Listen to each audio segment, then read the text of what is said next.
So in order to understand the concept of brand versus generic drugs, it is important to understand how a drug works. So in every drug, there's a list of active ingredients. And active ingredients are all the drugs that can interact with and produce an effect in the body. So in the case of Tylenol, Tylenol's active ingredient is acetaminophen, and acetaminophen is responsible for all the reduction in pain and the reduction in inflammation. So if two drugs have the exact same active ingredient, that means they should produce the exact same effect. So how can we be sure that they produce the exact same effect? Well, there's something known as bioequivalence, and if two drugs are bioequivalent, that means they both absorb into the body at the same rate and they both stay in the body for the same duration.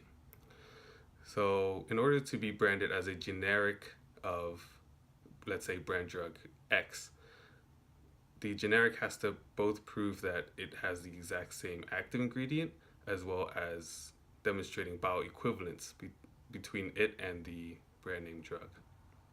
So if you're still struggling with the idea of brand versus generic drugs, we can use an example of, let's say, two shirts. These two shirts are made of the exact same thing. Let's say they're 100% polyester, except one is branded Nike and the other is branded, let's say, Joe's Activewear. The only difference between the two would be that one costs $45 while the other costs $10 because they're made of the exact same material and made the exact same way. You can apply this to brand versus generic drugs because the brand and the generic have the same exact ingredient.